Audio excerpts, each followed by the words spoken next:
হয় চৰকাৰে বা জনপ্ৰতিনিধিয়ে হওক যি উন্নয়নৰ ডাকডোল বজায় আচলতে একাংশ সংখ্যালঘু অধ্যুষিত অঞ্চলত কিমান উন্নয়ন হৈছে আপোনালোকে দৃশ্য দেখিলেই ক'ব পাৰিব। মই বৰ্তমান ডিবি নিউজৰ পৰা উপস্থিত হৈছোঁ নগৰবেৰাৰ ৰংগেশ্বৰী পাম গাঁও এখনত আৰু এই গাঁৱৰ এখন ৰাস্তা যাতায়াতৰ নামত জলাকলক খুৱাইছে ৰাইজক।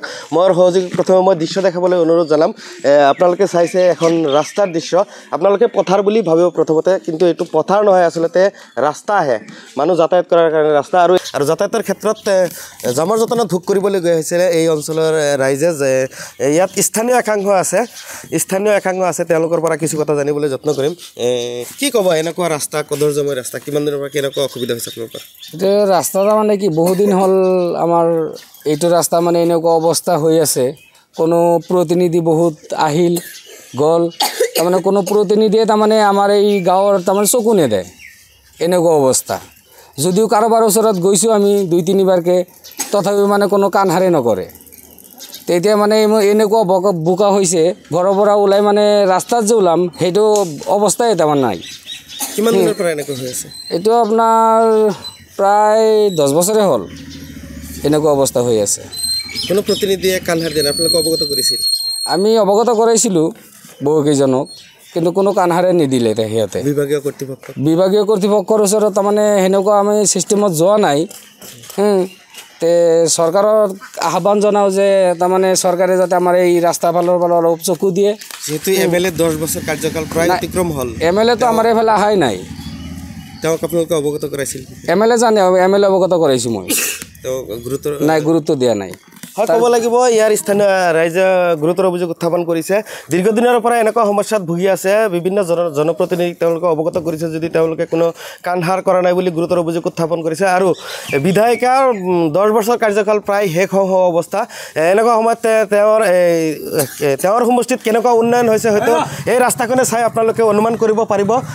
আকৌ মই দৃশ্য দেখাবলৈ অনুৰোধ জনাইছোঁ। যিহেতু 9 বছৰ কাৰ্যকাল অতিক্ৰম কৰিছে বিধায়িকাগৰাকীয়ে, তেওঁক যিহেতু এই অঞ্চলৰ গাঁওবাসীয়ে আবেদন নিবেদন জনাইছিল, তেওঁ কোনো গুৰুত্ব দিয়া নাই।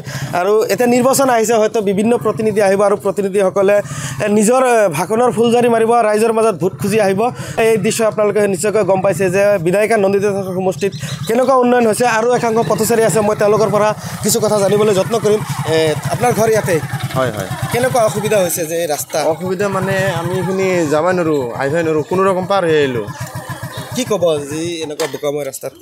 কি ক'ব মানে আমি এই ইলেকশ্যন আহিলে ভোট চোটৰ কাৰণে বহুত মানুহ অহা যোৱা কৰাৰ অসুবিধা হৈছে। ইলেকশ্যন গতিকে ইলেকশ্যন মানুহ অহা যোৱা অসুবিধা হৈছে, কিন্তু এই ভোট চোট নিবা মানুহ আহিলে তাৰমানে এই ভোট চোট এৰি পাৰ হৈ গ'লে মানে আৰু এইগিলা ৰাস্তাৰ খবৰ নলয়। তাৰমানে ভোটৰ সময়ত কথা দিয়া কাম কৰি দিয়ে। হয়। MLA আছে, MLA এইগিলা বহুত কেইবাৰ কৈছোঁ, এইগিলা কাণ নেদে, গুৰুত্ব নেদে, এইগিলা গুৰুত্ব নিদিয়ে। নাই কেৱল ভোটৰ সময়ত। হয়, ভোটৰ সময়ত আহি কেনে ভোট চোট চাই যোৱাৰ পিছত এইগিলা আৰু ৰাস্তাৰ এইগিলা খবৰ নলয়। কিমান দিনৰ পৰা এনেকৈ আপোনালোকে? এইগিলা বহুত দিন হ'ল, এইগিলা 5 বছৰো এনেকুৱা ৰাস্তা হয়। 5 বছৰ হ'লে এনেকুৱা ৰাস্তা হৈ আছে। মাটিৰ কাম কৰা নাই, এইগিলা একো কাম কৰা নাই। বহুত অসুবিধা হৈছে, মানে যাবই নোৱাৰোঁ, আহিবই নোৱাৰোঁ। এতিয়া সমাগত পঞ্চায়ত নিৰ্বাচন আহিছে, প্ৰতিনিধিসকলে আহিব, বিভিন্ন ধৰণৰ কথা ক'ব। কি ক'ব আপোনালোকে? কি ক'ব? এইগিলা মানে আমাৰ ৰাস্তাটো ভাল কৰিব লাগে, সেয়ে কথা আমাৰ। হয়, ক'ব লাগিব গুৰুতৰ অভিযোগ উত্থাপন কৰিছে। যিহেতু সমাগত পঞ্চায়ত নিৰ্বাচন আৰু পঞ্চায়ত নিৰ্বাচনত শাসক বিৰোধীয়ে তীব্ৰ অভিযান চলাইছে তেওঁলোকৰ নিৰ্বাচনী বৈতৰণি পাৰ কৰাৰ কাৰণে, কিন্তু এই ক্ষেত্ৰত তেওঁলোকে উন্নয়ন কিমান কৰিছে সেই কথা হয়তো আপোনালোকে এই দৃশ্য চাই অনুমান কৰিব পাৰিব।